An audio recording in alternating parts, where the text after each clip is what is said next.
Y sama dengan cos 2 theta. Kali ini nilai A kita 1, nilai B kita 2. So maksimum minimum kita mesti ada 1, maksimum minimum kita mesti ada negatif 1. Okey, abaikan yang tepi, tak mau ganggu. Okey. Negatif 1 dan 1. So 2 kitaran cosine, 2 kitaran cos. Kita tahu bentuk cos macam cawan tadi kan, cikgu sebut tadi. Bentuk cos kita macam ni, 1 kitaran lengkap.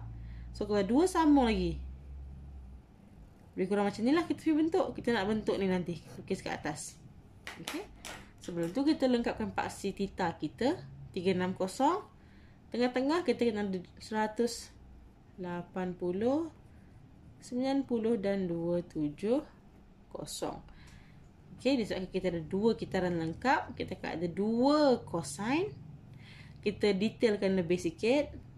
45, 135, 225, sini 3, 1, 5. Kita tambahkan detail sikit lah, lebih mudah. Okey, lebih mudah dan tepat lah nanti video. Video pula, maaf. Lakaran. Okey, so kita akan lakarkan cos 2 theta kita, di mana kali ini akan ada 2 lah mangkuk ni. So tandalah dekat graf awak akan ada cos 2 theta. Okay, kalau kosong darjah 1, dia akan lebih rapat lah. Lepas tu dekat 45 darjah kat sini, 10 darjah dekat sini, dekat negatif 1. Okay, dia akan naik ke 135 darjah. Cos 2 kali 135 darjah adalah kosong. Cos 2 kali 180 darjah sebenarnya adalah 1. Okay, dia macam ni lah. So boleh nampak kitaran dia ni macam ni. 1 kitaran. Okay, kita nak 2 kitaran, kita teruskan. Lebih kurang macam ni lah. So dia stop sampai sini. Tengok ni. Okay, ni lakaran ni. Bila lakaran tak perlulah tepat, anggaran sahaja. So maksimum kita 1, minimum kita negatif 1. Kita ada 2 kitaran cosine. Okay. So ini adalah graf cos 2 theta. C kita kosong C tak ada. So ini adalah bentuk asalnya. Okey, sekarang kita tengok contoh seterusnya. Kita nak lakarkan cos 2 theta tolak 1. So masih lagi cos 2 theta yang sama ni. Tapi kali ni kita nak tolak 1. C kita tolak 1. So, cikgu lakarkan semula graf yang ini pada paksi yang baru. Ya. So kita akan tunjukkan perbezaan dia. Mula-mula ini adalah Y sama dengan cos 2 theta. Lepas tu kita kena tolak 1. Setiap titik di graf ini perlu ditolak 1. Sebelum itu kita lengkapkan kita punya paksi theta. 360, 180, 270, 90. Okay, kat sini 45, 135, 225. Sini 315. Pertambahan 45 darjah. Okey. Yang graf yang sama. Graf yang sama. Cuma kali ni kita nak shiftkan dia tolak 1. Semua kena turun 1. Semua turun 1. So, mana yang asalnya pada kedudukan 1, dia akan pergi ke kosong. Yang pada kosong, turun bawah pergi dekat negatif 1. Yang ni turun lagi pergi negatif 2. Sini kosong pergi negatif 1. Yang 1 akan turun ke kosong. So, awak nampak tengok ni tersambung 1 kitaran. Okay, next tengok. Yang mana pada kosong turun ke 1. Next, teruskan turun ke negatif 2. Okay. Yang ni kosong pergi ke negatif 1. Yang mana asalnya 1 pergi ke kosong. Kita tengok, kita sambung lagi sekali. Okay, kita dah ada 2 kitaran. Tapi kali ni graf kita turun 1. Kita tolak 1. So, ini adalah graf Y sama dengan cos 2 theta tolak 1. Okey. Senang sahaja nak melakar graf ni. Yang penting awak faham daripada bentuk umum tadi. Awak kena tahu A cos B theta tambah C. A menentukan titik maksimum minimum. B menentukan bilangan kitaran yang ada daripada julat 0 hingga 360. Okey. C adalah kedudukan graf. Awak nak tahu bilangan kitaran, awak tengok je B. Berapa kali kitaran nak lukis. Okey. Kalau B1, satu kitaran lah. Kalau B2, ada 2 kitaran dia. Dia minta 3, 3 lah benda ni. Okey. So, itu sahaja untuk kali ini. Jangan lupa untuk nantikan video seterusnya. Cara untuk melakar graf fungsi tangent. Okey, semua terima kasih. Bye.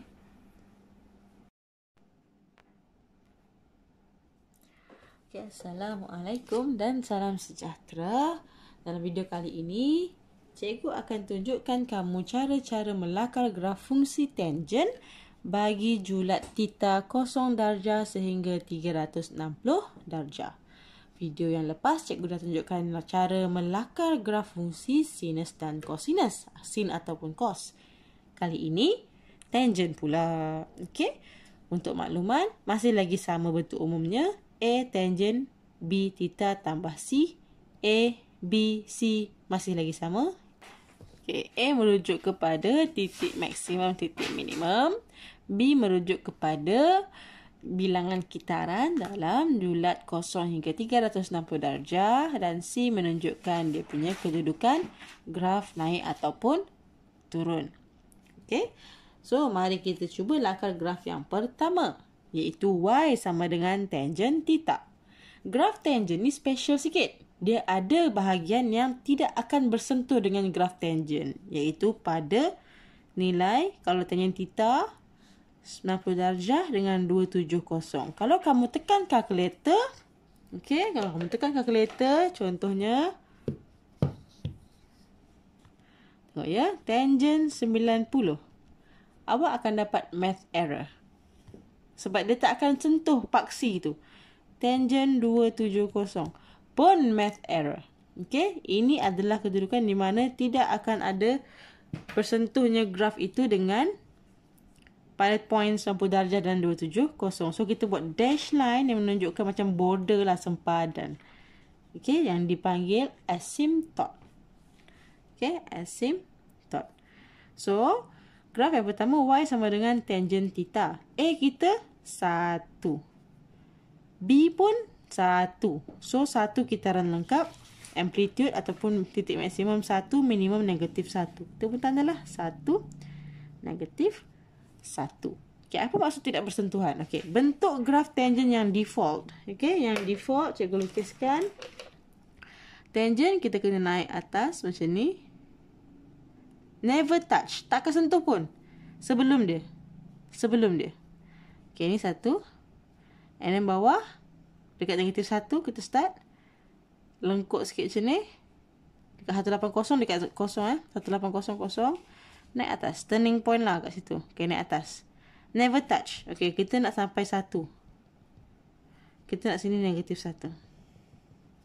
Next. Dekat 360, tarik je macam ni. Lebih kurang macam ni. Okay. Dia tidak menyentuh. So, kita punya dash line ni adalah macam sempadan lah. Supaya nak bagi tahu jangan sentuh situ. Jangan sentuh sini. Sini math error. Okay. Ini adalah satu kitaran lengkap bagi tangent. Okay. Susah sikit dia bentuk je. Tapi, inilah satu kitaran lengkap bagi tangent. Ya. So, next kita tengok negatif tangent theta. Kitaran kita masih lagi 1. Tapi kali ini negatif. Senang je. Dia terbalik daripada ini. Ataupun cerminan daripada ni. Reflection daripada yang tangent theta positif. Okay, apa maksud reflection? Masih sama lagi. Dekat 90 dengan 270. Kita takkan sentuh. Ya, sebab math error tadi. So, kita punya paksi maksimum minimum sama je. 1 dan negatif 1. Cuma dia jadi cermin tau. Ni naik atas kan. So, ni kali dia ke bawah. Dia akan ke bawah. Macam ni. Okay. Dia di sini. Okay. Macam ni. Kita flip ke atas. Dia jadi macam opposite. Dia macam cermin lah. Macam cermin. Dia reflect balik. Dia reflect. So, yang ini pergi naik atas. Okay, takkan sentuh pun yang garis putus-putus ni. Okay, ini satu kitaran tapi negative tangent. Okay, negative tangent. Okay, kita akan lihat contoh yang seterusnya. Kita sambung kepada contoh yang seterusnya. Kali ini kita akan melakar y sama dengan 2 tangent 2 theta. Okay, so kita punya maksimum, titik maksimum 2, minimum negatif 2. Tulis kat sini 2 dengan negatif 2. Okay, 2 theta maksudnya kita ada 2 kitaran tangent. Okay, akan ada 2 kali benda ni, 2 set. Ni satu set, repeat lagi satu set. Okay, so dia akan ada 2. Dan kalau awak dah nampak sini, ada bertambah lagi nilai putus-putus ni, garis putus-putus ni, yang tidak akan ada persilangan ni, ataupun kita panggil asymptotes. Okay, ada banyak. Mula-mula dekat 90 darjah. Kalau kamu perasan 90 darjah cikgu bahagi 2. So, dia makin lama makin rapat kan. So, dekat 45 kali ni. Dan 135. Asalnya pada 270. Okay. Dan akan bertambah. Sini ya. So, dalam sepanjang 0 hingga 360, kita akan ada 2 kitaran tangent. So, bentuk masih sama. Naik je ke atas. Sini. Okay. Bentuk masih sama tapi dah rapat. Okay. Kat sini 2. Negatif 2. Naik ke atas. Okay. Dan yang ini sama je. Tapi kali ini sampai 180.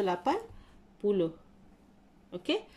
Mulanya satu kitaran lengkap 360. Tapi sebab 2 theta, kita padatkan. Okay, satu kitaran lengkap 180. Kita sambung je untuk 2 kitaran seterusnya. Sambung je. Lukis lagi. 1. Tengok dia macam ulang je. Tengok ya. Dia berulang. Dia macam copy paste je. Penutup dia je. Okay, dia macam copy paste je. Seterusnya. Dan habis. Sampai 360. Awak akan tanya cikgu, kenapa cikgu stop sini? Kenapa tak sambung terus?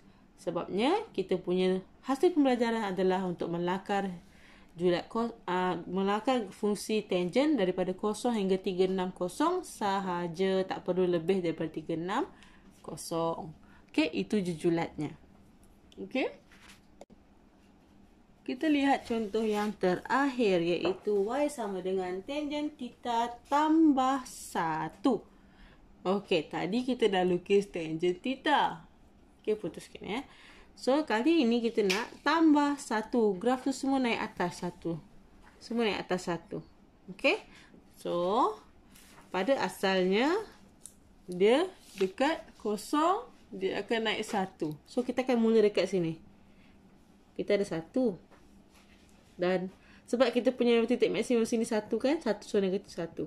So patutnya dia start dekat sini, naik atas kan. So dekat 0 naik atas sepatutnya. Tapi kita nak tambah 1, so 0 kita naik kat 1. So ni naik atas macam ni. Okay. Yang mana sepatutnya dekat negatif 1, stop dekat sini 0 kan, dia akan naik ke atas. So dekat sini patutnya 0, kita naik ke atas. Ya. So ini akan jadi macam ni.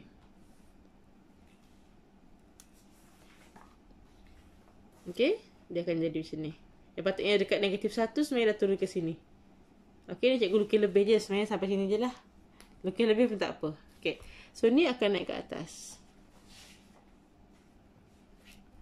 Yang mana yang bawah ni pula sepatutnya dia dekat belah sini kan, dia turun sini. Kita up one step. So patut 360 dia dekat 0. So dia up one step.